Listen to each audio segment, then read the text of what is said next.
The coffee went cold before either of them touched it. Marcus sat at the kitchen table with his hands wrapped around the mug, like he was holding something that had already stopped mattering.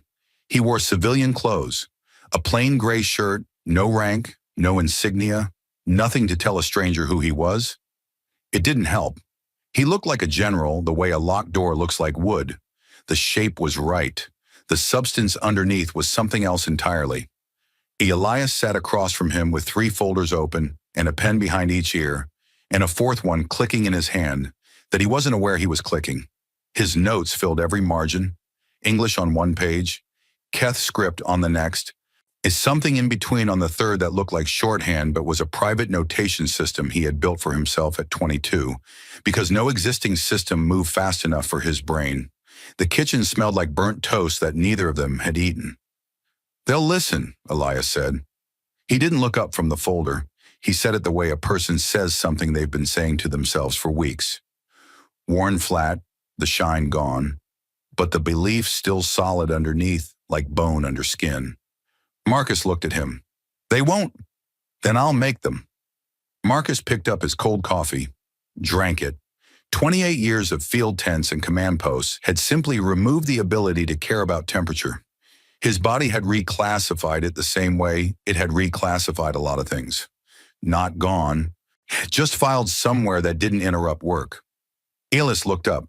For a moment they were just 2 men in a kitchen, close enough to the same face that strangers went quiet mid-sentence, trying to work out what they were seeing. Same jaw, same dark eyes, same stillness that looked like patience, but was something heavier than patience. A decision made a long time ago about what the world would and would not see.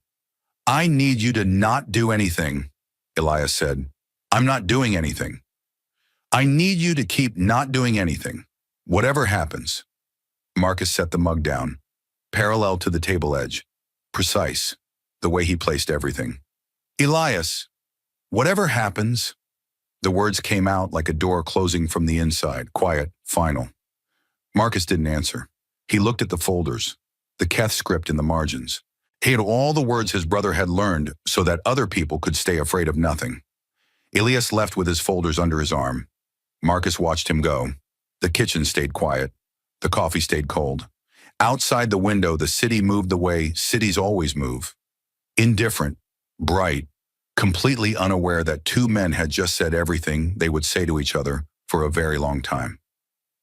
6 weeks later, Elias arrived at Keth Prime adjacent station aboard a diplomatic transport that smelled of recycled air and something faintly metallic that no amount of filtering had ever fully fixed. The station was large enough to swallow a city and not notice. Its corridors were the color of deep water at night, lit from beneath by panels that pulsed in a slow, steady rhythm.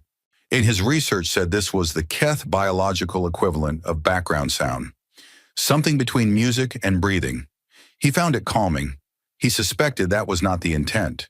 He was given a translator, a small gray device that fit behind the left ear. He was given a room, a sleeping surface, a sitting surface, a blank wall, nothing else. And he was told the high convocation would receive him in the morning. He was not given water. He sat in the room for 14 hours. He did not ask for water. He opened his notes instead and worked through Keth speech patterns, the ones that didn't translate cleanly because they weren't built on the same logic as human language. The Keth communicated in layers. What something meant on the surface was rarely what it meant underneath. He understood this. It was not so different from people.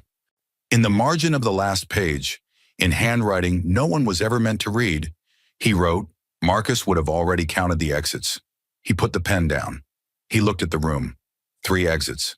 Northeast corridor, unmonitored after 0200 is station time, if his reading of their rotation schedule was right. He wrote that down too. He wasn't sure why. Morning came by station time. An escort of 2 Keth arrived. Tall, segmented, their skin doing the slow color shift that meant formal register. They walked him through corridors that grew progressively wider and more lit until he stepped into a chamber that was built for one purpose, to make whoever stood in the center of it understand exactly how small they were. It worked. The chamber was circular. When the high convocation sat in a raised formation along the outer edge, 12 of them in deep red robes, the color of old authority. The first voice sat highest. His skin color was completely still. In Keth body language, Elias knew, very still meant controlled. Whatever the first voice was feeling, he had decided you would not get to see it. Elias stood in the center. No chair, no table, no surface for his folders. His notes were useless and his hands were just hands, open at his sides. He began. He spoke in Keth, the formal register with the correct tonal layers. He felt the room shift slightly, not physically, just a change in the air, 12 beings adjusting their expectations upward. Because they had not thought he would speak their language, and they had not thought he would speak it like that. Not perfectly, but honestly. When the way a person speaks a language they learned because they actually cared about who spoke it natively. He talked about the disputed corridors. He talked about the resource surveys. He talked about the territorial expansion.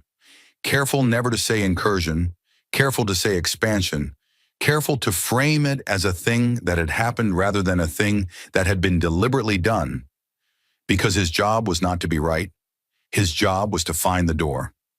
For 40 minutes, the only sound in the chamber was his voice and the low hum of translator nodes. Then one of the 12 spoke. Third voice, Ahrith.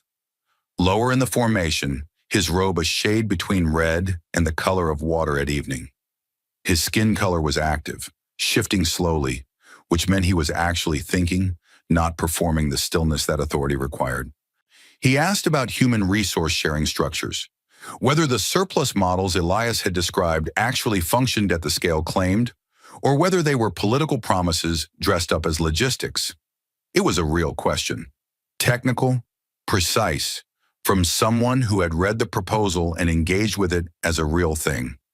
Something in Elias's chest eased, a tightness that had been there for 3 years, the tightness of not knowing if there was anyone on the other side of the door. He answered fully, with examples, with numbers. Ahrith asked a follow-up question. Elias answered that too. Across the chamber, the first voice's color remained very still. The thing happened fast. That was the detail that stayed.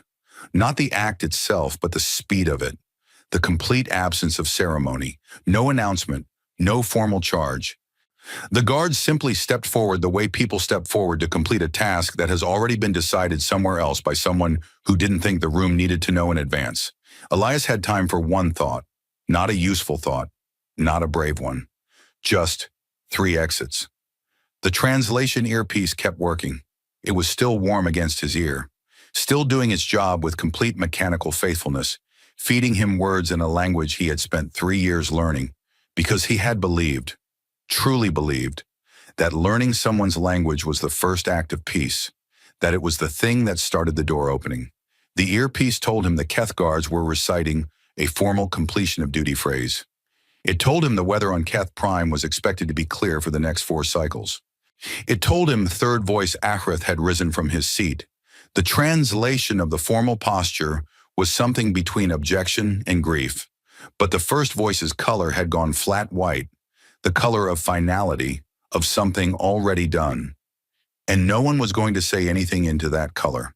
The earpiece kept feeding him words. The earpiece did not know to stop. The broadcast array in the chamber was active. Elias knew this because he had read the technical specifications of Keth broadcast technology as part of his preparation. The way he had prepared everything, read everything, learned everything, because he had never once stopped believing that knowing more was the same as doing more good.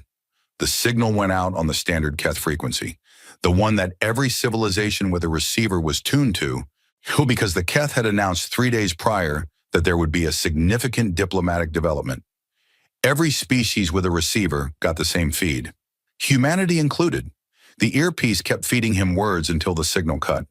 The last thing it translated was a routine maintenance announcement about pressure adjustments in Corridor 7, the Northeast Corridor, the one that went unmonitored after 0200, back on Earth in 11 different time zones, in government offices and command centers and ordinary living rooms. People watched the broadcast on screens of different sizes and different quality, and with different levels of understanding of what exactly they were seeing. In a kitchen where the smell of burnt toast had never quite left, and a cold coffee mug had been sitting on the table for 6 weeks, growing a thin film across the top. The kind of film that means something has been waiting a long time. A notification arrived on a small screen by the window. No one was there to see it. Marcus was already at his desk on Titan Station, in the narrow space between the notification arriving and the first call coming in. The space where a man sits with a piece of paper that has redrawn the shape of everything, and the world has not caught up to the new shape yet. He sat in that space for 4 minutes. Then he picked up the paper. Set it down parallel to the desk edge. He pressed the comm. Get me the last 90 days of Keth territorial movement. His voice was the same flat, load-bearing register. Nothing in it that a person could point to and say, there, that's the moment. That's where it changed. But Yuan J. Wan, who had served under General Marcus Voss for 6 years and had never once been afraid of him, stood in the doorway with the notification still in his hand.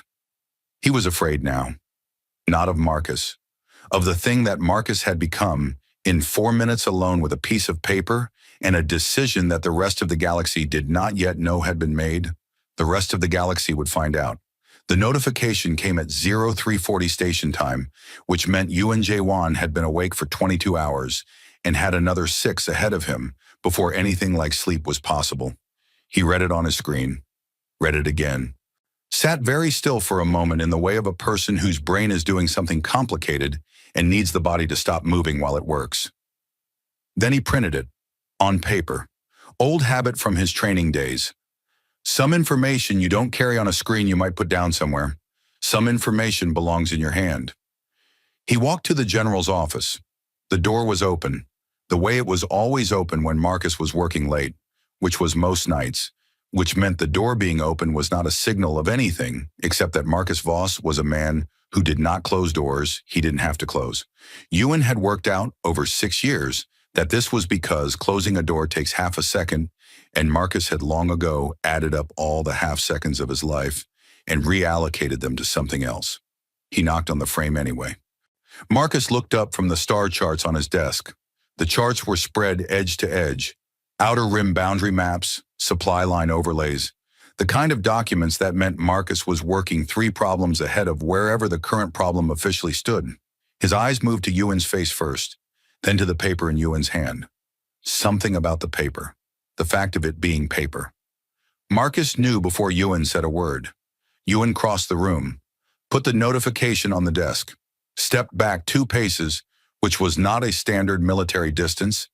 It was the distance a person puts between themselves and something they can feel radiating heat. Marcus picked up the paper, read it once, set it down face up, parallel to the edge of the desk. He did not speak. However, the office was quiet except for the low mechanical breath of the station's air system. Somewhere in the corridor outside, a night shift technician was walking past with boots that needed new soles. The sound came and went. Marcus looked at the notification on his desk. His face did nothing. Not the nothing of shock, not blank, not frozen. The nothing of a man who had run the calculations already, somewhere very fast and very deep, and arrived at the answer. And the answer had locked every exterior thing in place while the interior went to work. Ewan had served in 3 combat deployments before he came to serve under Marcus Voss. He had seen men go cold under pressure, and men go loud, and men go somewhere else entirely in their eyes, some back room where the real decisions happen. He recognized the third one, and he had never seen it frighten him before. Marcus reached out and picked up the cold coffee mug from the corner of his desk, the one that had been there since before Elias left. He turned it in his hands, slow, even rotation. The way you might turn a stone you found interesting. Then he set it back down. He said, "Get me the last 90 days of Keth territorial movement." Ewan said, "Yes, sir." He left. He pulled the data. When he brought it back, Marcus was already standing at the wall display with his hands behind his back, and his weight settled in a way that meant he was going to be there for a long time, and didn't need a chair to do it. The calls came in before 0500. First, the Secretary General of the United Earth Assembly, then the Joint Chiefs, then the UEA Director of Diplomatic Affairs, who was sobbing audibly on the line, which was the most honest response anyone offered. Then 2 separate calls from representatives of the Vorkai Collective, A neutral civilization who had watched the broadcast the same as everyone else, who wanted it noted, formally, on the record, that they were deeply saddened and had absolutely no foreknowledge of the Keth's actions. Ewan logged every call. The list grew to 14 by 0800. Marcus took none of them. He stood at the wall display and studied Keth territorial data and did not take a single call. And Ewan, who was a practical man from a practical city who believed in process and chain of command and the right way to do things, did not once suggest that perhaps the general should pick up the line, because Ewan had seen Marcus's face when he read the notification. And he knew that whatever was happening inside that stillness, adding the Secretary General's voice to it was not going to help the Secretary General. By the second day, Marcus had not slept. This was not unusual. Marcus had gone 4 days without sleep during the Kepler Corridor campaign, the one that people in military history circles called the 16-hour war, except it had actually lasted 11 days, and the 16 hours referred only to the final push, the one Marcus had designed in a field tent with 2 broken ribs and a headache that he had medicated by drinking water and refusing to acknowledge it. Ewan knew this story because he had been there for it. Marcus ate at his desk. He mapped. He cross-referenced.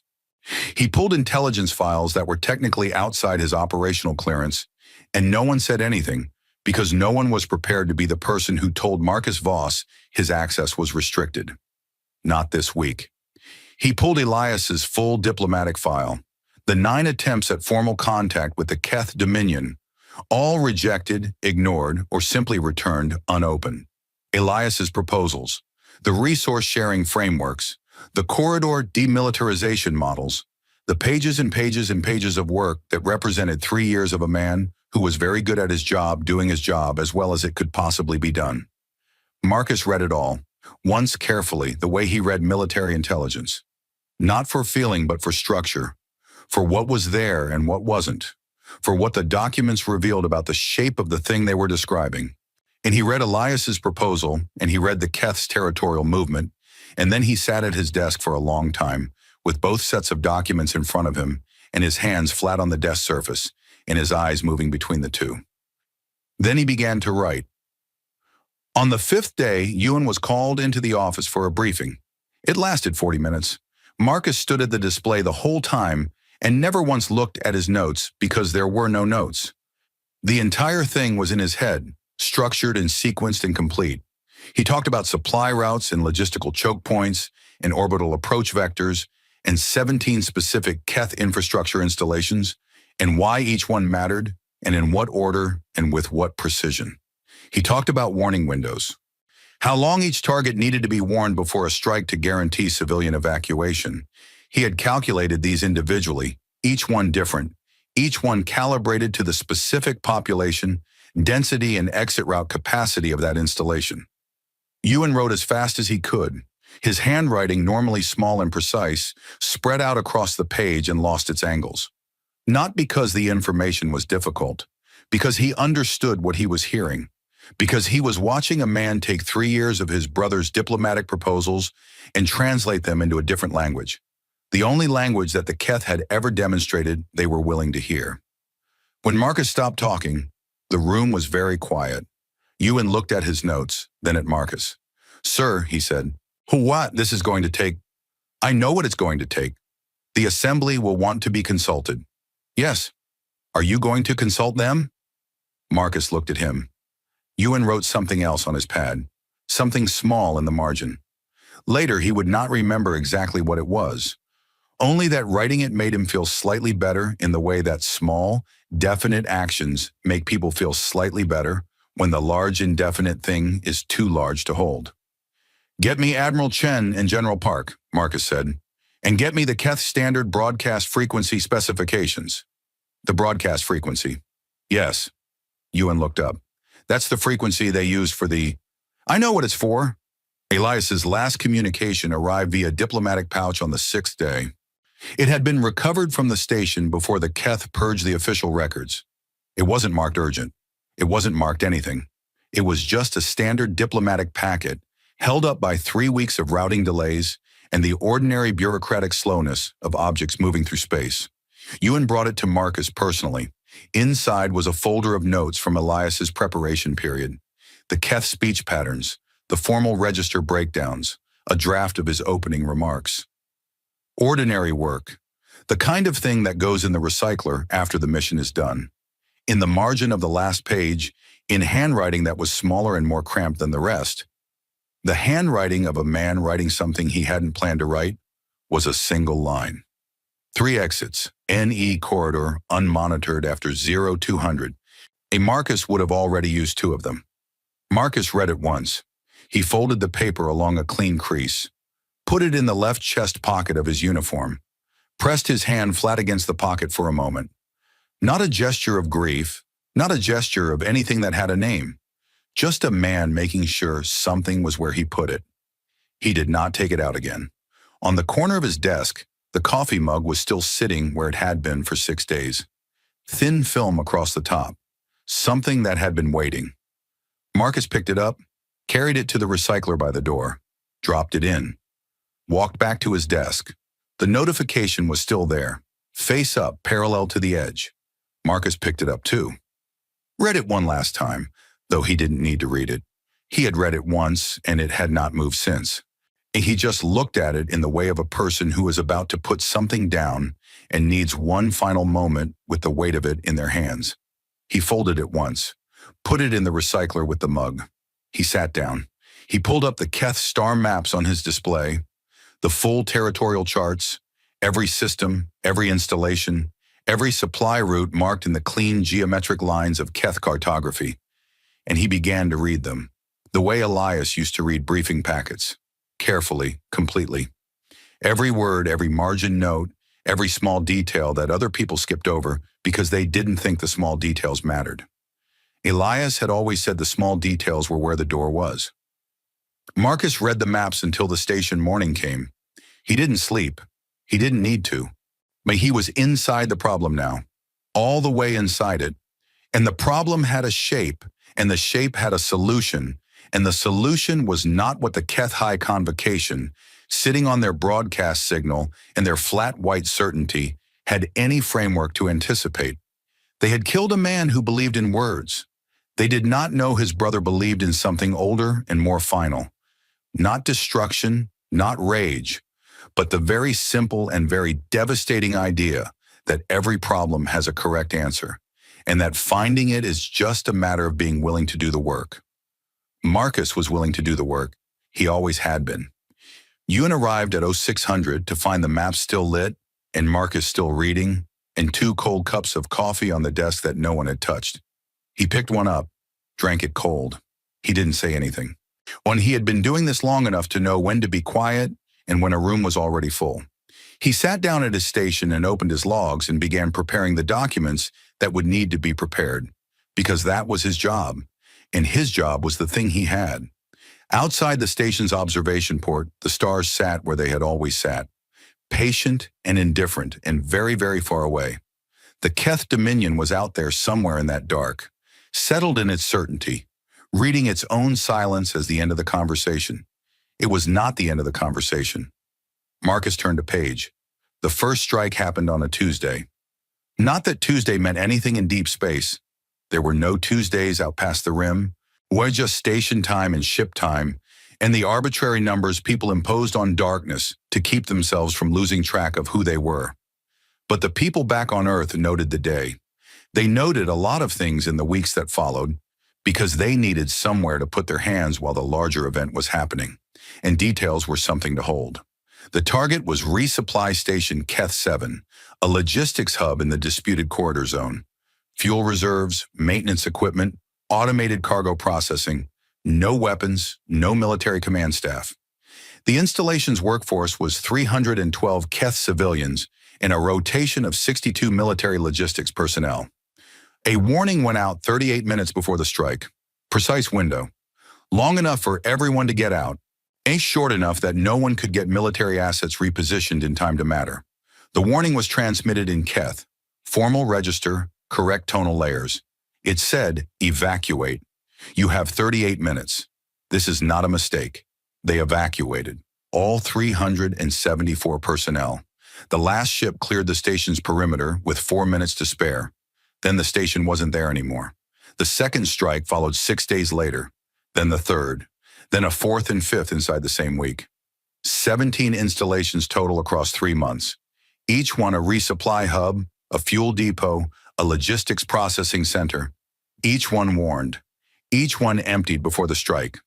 Each one chosen with a precision that the Keth Military Command, reviewing the pattern from their war tables, found deeply strange.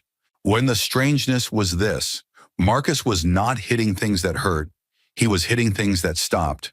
There is a difference between an army that wants to destroy you and an army that wants to make you unable to move. The first one comes for your population centers, your government, your command structure.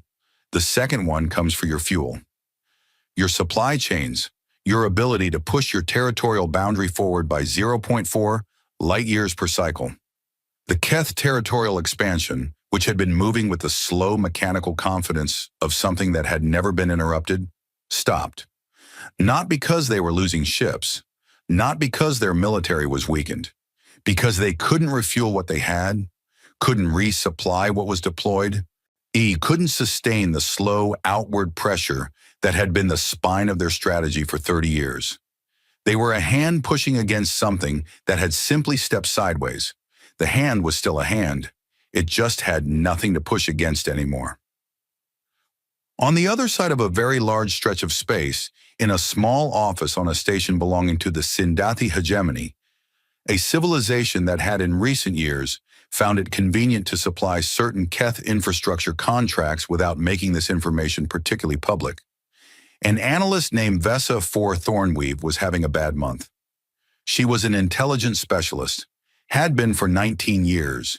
She had a reputation in the specific professional world where reputations of this kind existed, for seeing patterns in data that other analysts missed, not because she was cleverer than them, though she was, but because she had a habit of asking a different question. Most analysts asked, "What does this data tell me?" Vesa 4 asked, "What is this data trying to do?" She had pulled the strike pattern within 48 hours of the first hit, mapped it, then mapped it again because the first map looked wrong, too neat, too considered, and she wanted to check her own work. It was not wrong. She pulled Elias Voss's full diplomatic proposal, the one that Keth had rejected without formal response 3 months before executing him. She read it in full, which was not standard procedure for a military strike analysis, but which she did anyway, because Vesa 4 Thornweave had never entirely trusted standard procedure. She read the proposal. She read the strike map. She put them side by side. The 17 installations Marcus had targeted were precisely, not approximately, not roughly, precisely, the 17 infrastructure systems that Elias Voss had requested the Keth demilitarize as a condition of the proposed treaty. The resource corridors Elias had asked them to share were the corridors Marcus was now clearing by removing the Keth's ability to operate within them. Marcus was not fighting a war. He was building the treaty, one ruined installation at a time. In the exact order and configuration Elias had proposed, he was constructing the outcome his brother had asked for in that chamber. Not asking for it, not negotiating for it, making it the only remaining shape the situation could take. Vesa 4 sat at her desk for a long time after she understood this, very still, in the way of a person whose stillness is not calm, but concentration, the kind that happens when a brain is working very fast on something that has caught it completely off guard. She filed her analysis under maximum sensitivity classification. The final line read, "The human general is not making war. He is making an argument. I do not know who taught him this. I believe we should find out before we decide which side of it to be on." She sat back, looked at the ceiling of her office, which was the standard Sindathi administrative gray-green and had nothing interesting on it, which was fine because she wasn't looking at it. She was thinking about the fact that her government had, for the last 4 years, already been supplying the Keth with infrastructure contracts, quietly, in the way that governments do things they prefer not to be asked about directly. And she was thinking about the fact that she was going to have to write a second report, a different kind, the kind that goes to different people and has a different kind of weight. She did not look forward to writing it. She wrote it anyway. That was who she was.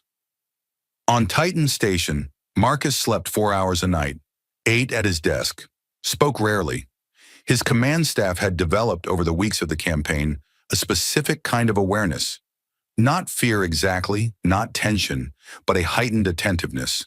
The kind that humans evolve for environments where missing a small signal meant missing something that mattered. They watched him the way you watch a river. Not because the river is threatening, because the river knows where it's going, and you want to know before it arrives.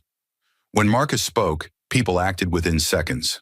Not from fear, from the recognition that he had already done the thinking, and the instruction was the last step of a process that was already complete. And the fastest way to stay useful was to move when he told you to move. Ewan managed the flow. Calls, documents, intelligence updates, the steady administrative machinery of a military campaign running at a precise and controlled pace. He was good at it. He was good at it the way Marcus was good at strategy. Not by working harder than everyone else, but by understanding what the actual job was and not confusing it with the other jobs that presented themselves nearby. When the actual job was to keep Marcus's attention on the problem and everything else away from Marcus's attention. He did this without being asked. He had stopped needing to be asked to do most things months ago. Late on the 31st day of the campaign, Ewan brought 2 cups of coffee to the command room and found Marcus standing at the display wall with the Keith star maps lit in blue-white, his arms at his sides, his eyes moving slowly across the charts. The same maps, the 3rd night in a row.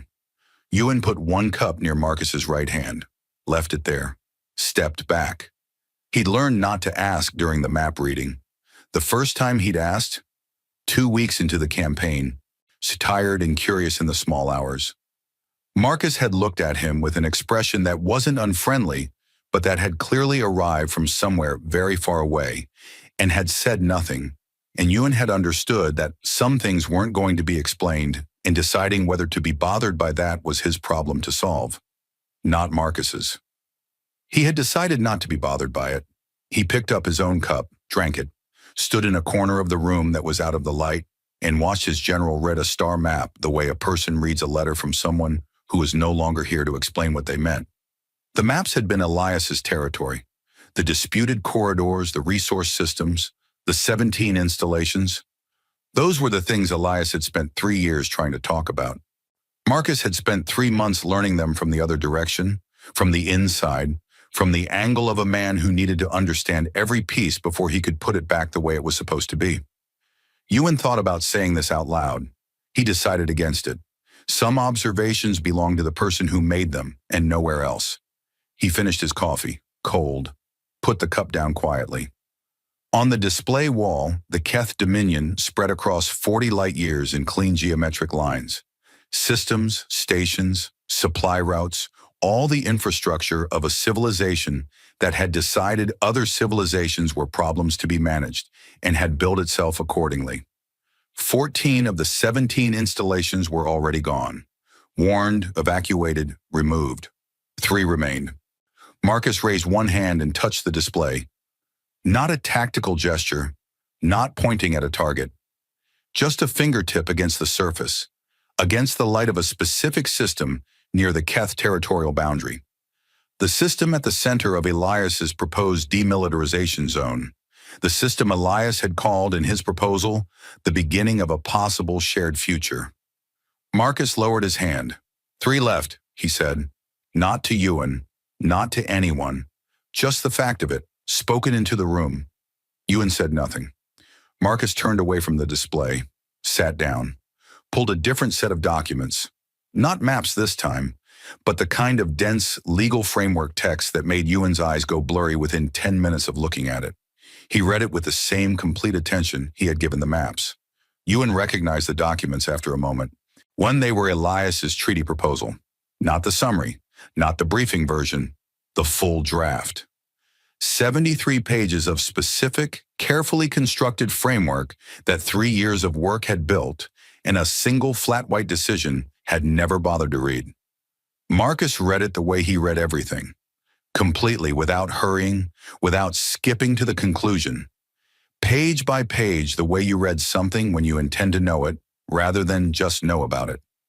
Outside the station, in the dark between stars, the 3 remaining installations sat unaware. Keth logistics crews going about their work. fuel cycling through conduits, cargo moving on automated tracks, the ordinary operation of a civilization that had, 1 month ago, been entirely confident that the period at the end of humanity's sentence had been written. When the period had turned out to be a comma, the next word was being prepared. Marcus turned a page. The Keth High Convocation requested a ceasefire on the 47th day. They sent the request through 3 separate channels: the standard Keth diplomatic frequency, a back-channel relay through a neutral Vorkai communications node, and a direct transmission addressed to the United Earth Assembly that carefully did not address Marcus Voss by name or rank.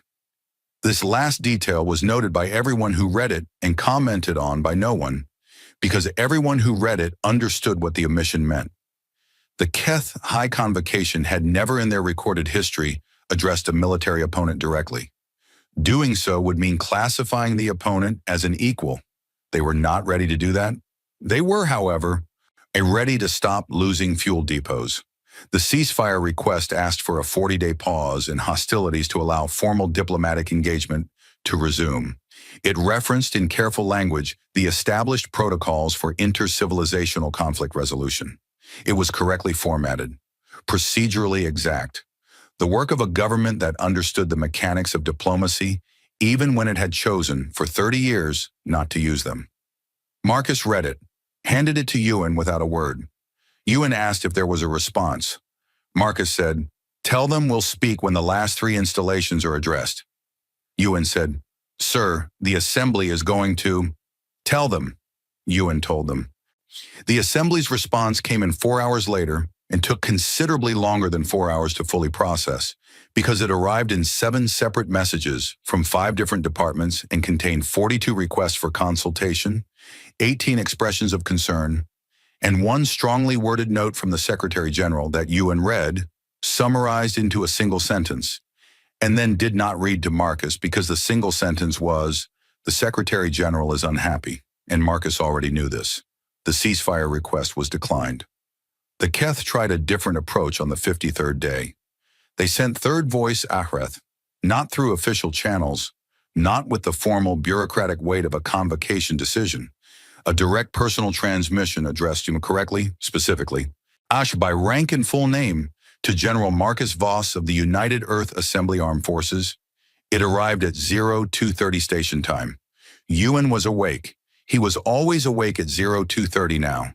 He had stopped fighting this about 3 weeks into the campaign and started keeping a spare uniform at his station because there was no point going back to quarters if you were just going to come back in 4 hours. He flagged the transmission as priority, brought it to Marcus. Marcus read it. Aerith had written in formal Keth, proper layers, proper register, with a human script translation appended below. The translation was technically accurate but slightly flat, the way machine translation always was, missing the weight of the layered meaning underneath. Marcus read both versions, the Keth first, then the translation, and then back to the Keth. "Oh, I asked your brother a question," Aerith wrote. "He answered it fully and without hesitation. He treated my question as though it deserved an answer, which no human envoy had done before him and no Keth voice had expected. I have thought about this often in the weeks since. I am writing to you because I believe he would have wanted someone to keep asking. I would like to ask you a question, if you will allow it." Marcus set the transmission down. He sat with it for a long time. Long enough that Ewan, who was trying very hard to be neither present nor absent in the way he'd learned was most useful, quietly refilled both coffee cups and went back to his corner. Then Marcus picked up the response pad. He wrote 4 words in standard English script with no translation appended. He answered questions. "I don't." He handed it back to Ewan. Ewan sent it. He did not ask if Marcus was sure. He had learned over the weeks of the campaign and the years before it that Marcus Voss was always sure. The question was never whether he was sure. The question was whether the sureness was the right shape for the situation, and that was a question Ewan had stopped being confident he could answer. On the 59th day, the galactic community began to rearrange itself. It did this the way galactic communities always rearrange themselves, quietly in small incremental steps that were each individually defensible and collectively amounted to everyone deciding which way the wind was blowing and turning to face it. the Sindathi hegemony, whose supply contracts with the Keth Dominion had been detailed in Vesifor Thornweave's second report, the one that had leaked through back channels with the reliability of things that are meant to leak, reshuffled its diplomatic corps. 3 senior officials retired. 2 new ones appeared in their positions. The hegemony released a statement expressing its commitment to inner civilizational stability and its long-standing support for equitable resource frameworks. The statement did not mention the Keth. It did not mention humanity. It did not mention the word contracts or the word sorry. 3 smaller civilizations that had been in preliminary alliance discussions with the Keth Dominion discovered around the same period that their schedules were full, conflicting commitments, unfortunate timing, perhaps next cycle.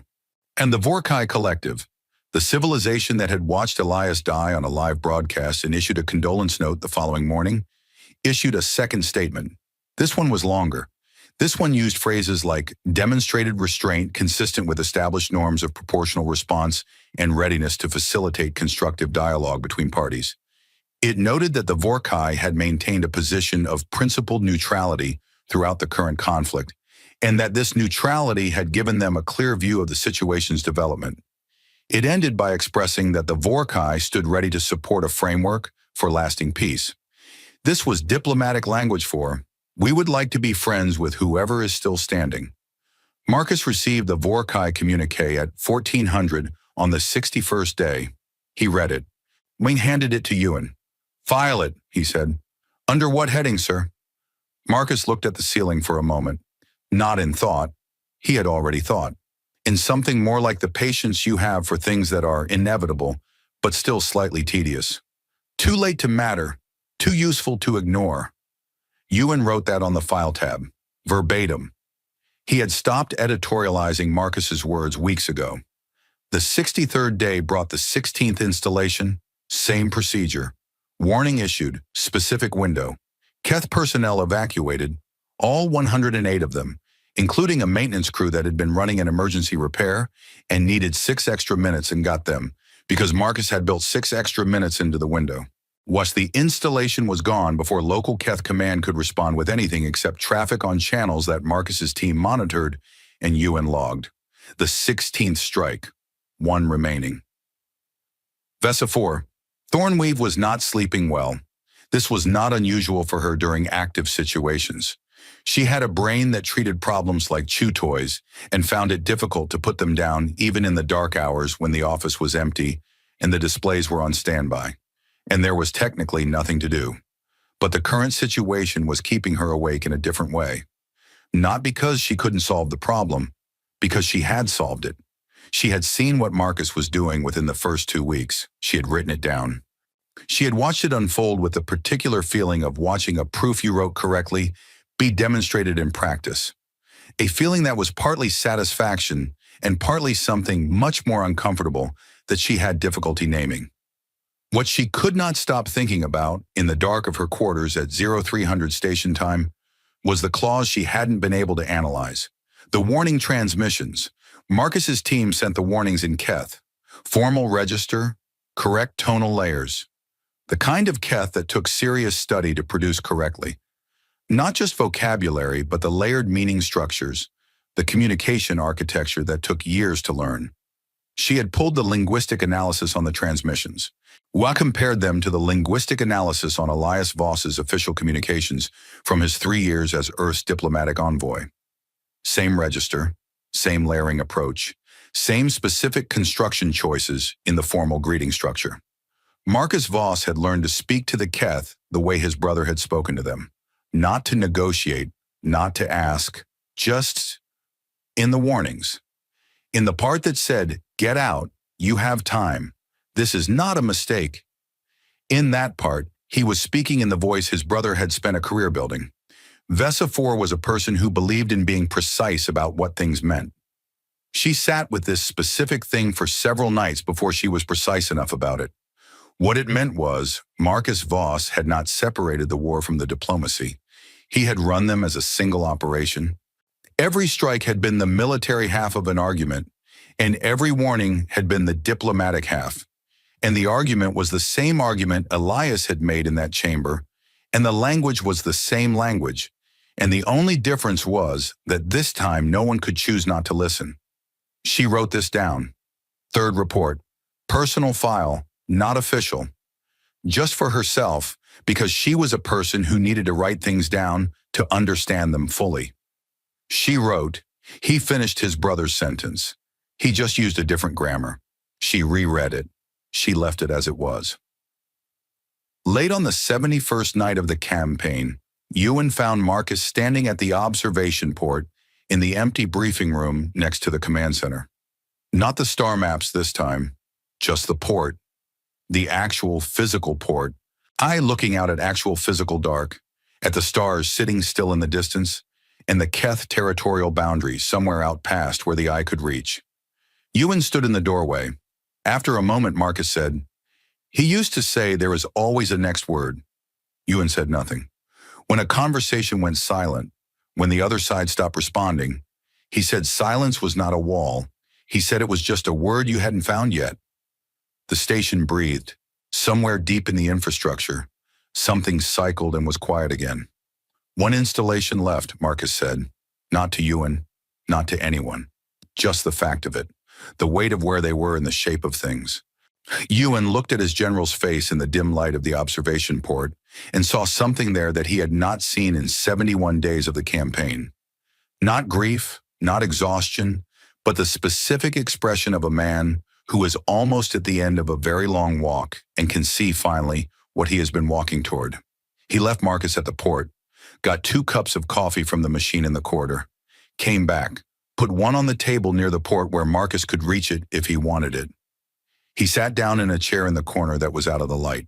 He waited. That was his job. That had always been his job.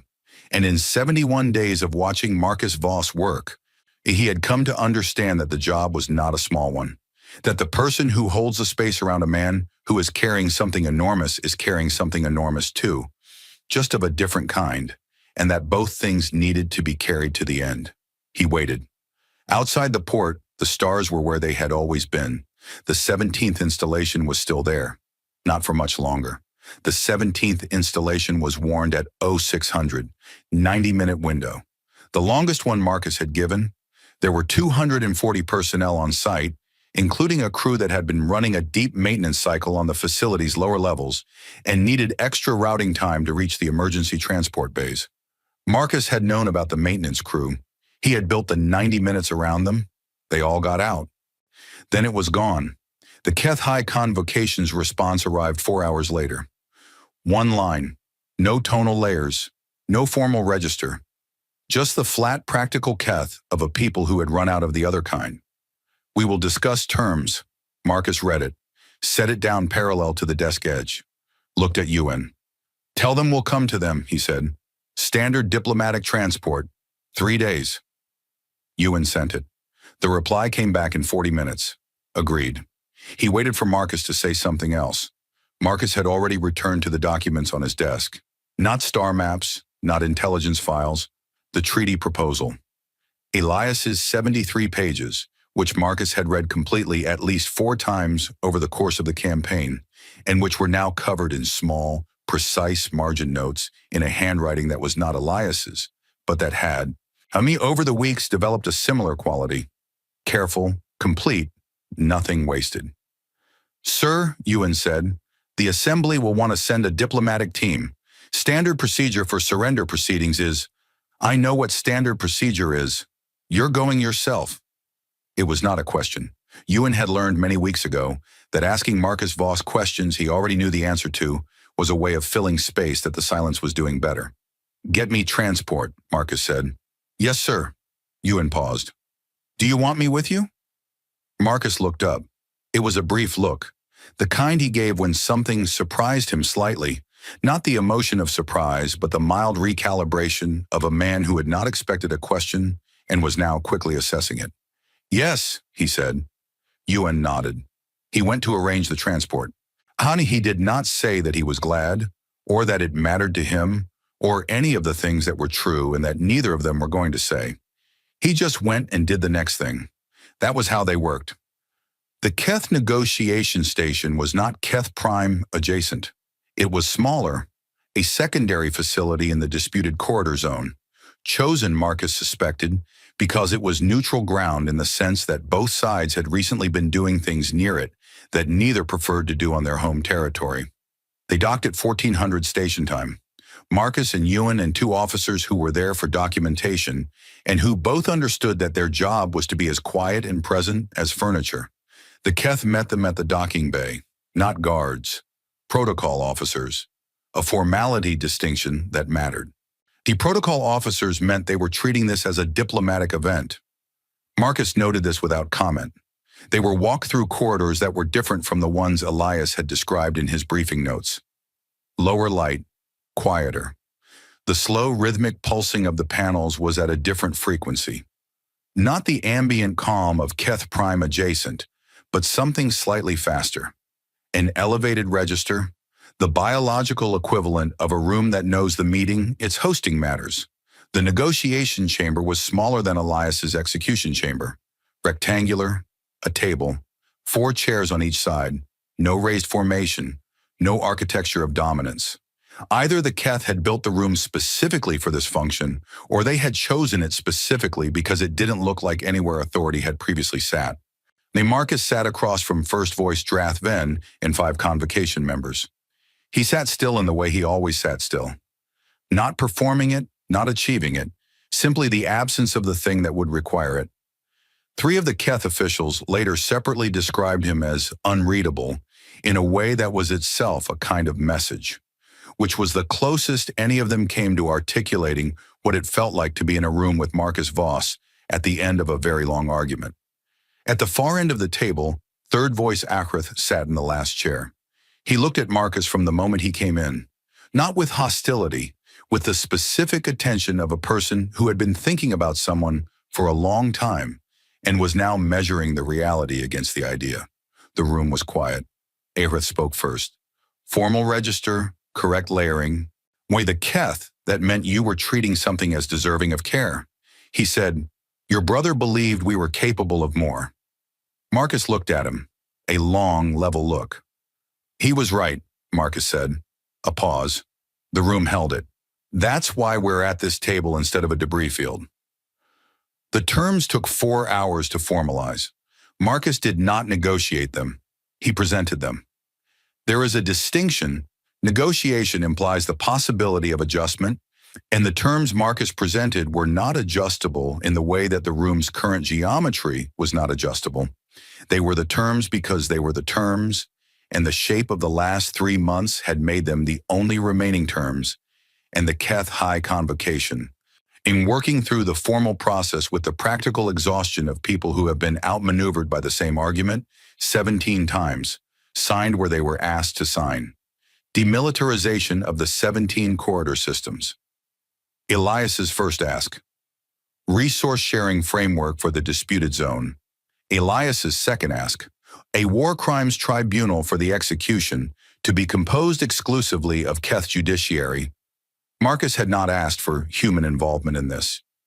He had asked only that it happen and that the record be complete and that the Keth do it themselves, because a justice that comes from outside is a performance and a justice that comes from inside is a reckoning, and Marcus wanted a reckoning, and one clause that was not in Elias's proposal, that existed in no draft, no preliminary document, no record anywhere. Written in Marcus's hand on the back of a transmission printout sometime around 0300 on a night that Ewan had not been awake to witness. The Keth secretary read it out loud as part of the formal record. The translator node rendered it in flat, accurate, toneless Keth. The Keth Dominion acknowledges that the United Earth Assembly requested formal dialogue on 9 separate occasions prior to the commencement of hostilities. The record will reflect that humanity asked first.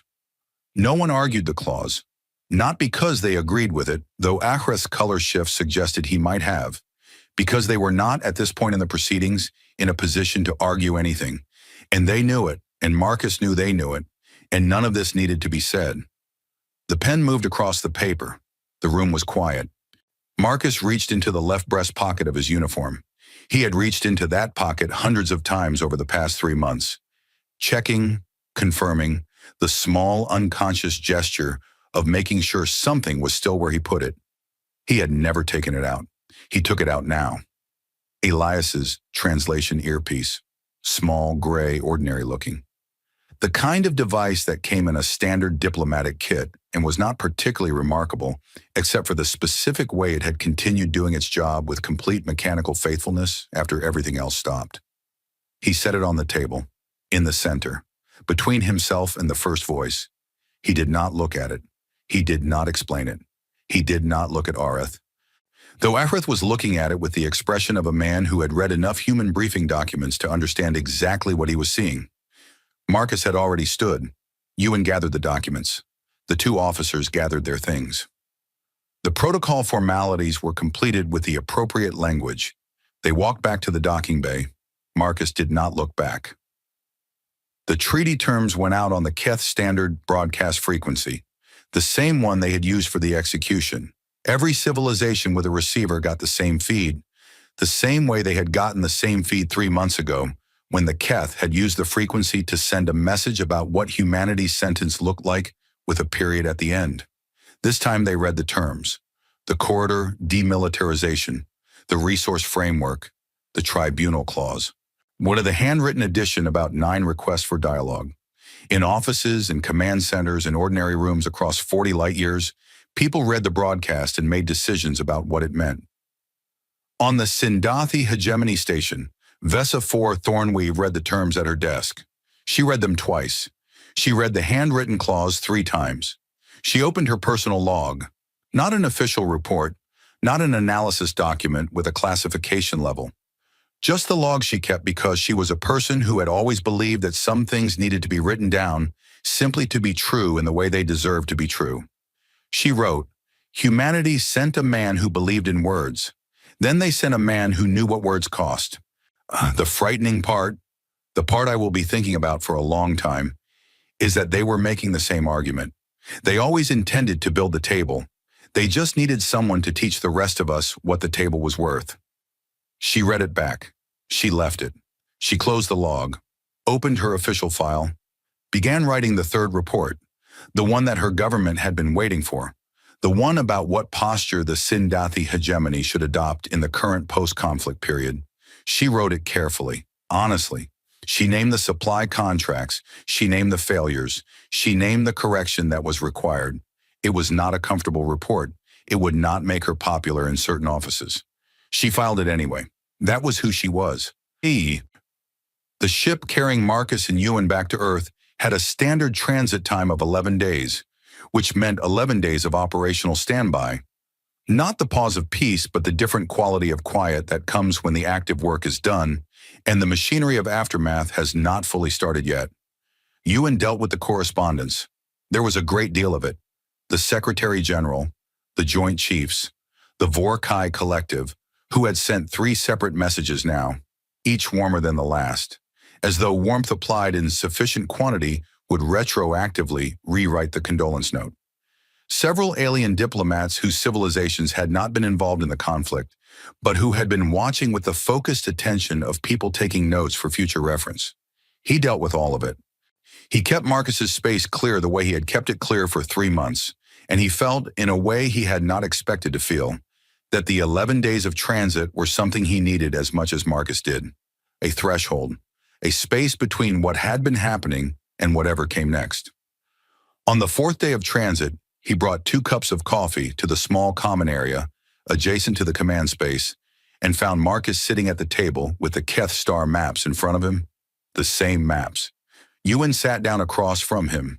He put a cup near Marcus's right hand, wrapped both his own hands around his cup. He looked at the maps. He looked at Marcus. "What are you looking for?" he asked. He said it the way you say something you have been not saying for a long time. Not demanding, just finally. Marcus looked at the maps for a moment longer. So he folded them, once, along a clean crease, set them aside. "Nothing," he said. Ewan waited. "Found it." Ewan drank his coffee. It was cold. He had long since stopped noticing. Outside the ship's hull, the stars sat in their fixed positions, patient and immovable, the way they had been sitting while Elias had learned their language, and while Marcus had learned their distances. The way they would be sitting long after both of those things were over. Marcus did not reach for his coffee. He looked at the stars through the port. He was quiet for a long time. Not the working quiet of the campaign, the dense, directed quiet of a man 3 problems ahead of the situation. Just quiet, the different kind. And the kind you are when you have been going somewhere for a very long time, and you have finally arrived, and the arriving is more complicated than the going was, in the way that arriving always is. Ewan didn't speak. He had learned everything there was to learn about when not to speak. On the 8th night, Marcus slept. 8 hours, uninterrupted. His body did it as though it had been waiting, patient and certain, for the moment when the work was done enough to allow it. Ewan checked on him once, left him, went back to his station in the correspondence, in the long administrative work of the aftermath, which was not glamorous work, but which was necessary work, and which he did with the same care he had given everything else. Well, because that was who he was, and because Marcus had built something, and someone needed to help hold it up while the ground settled around it. 3 days out from Earth, Ewan filed the last major report, closed the active campaign logs, prepared the formal documentation that would go to the Assembly, the Joint Chiefs, the historical record. He paused at the classification fields, looked at the blank line for the campaign's operational name. He thought about it for a long moment. He typed Elias. He submitted it. He made 2 cups of coffee, left one by Marcus's station, went back to work.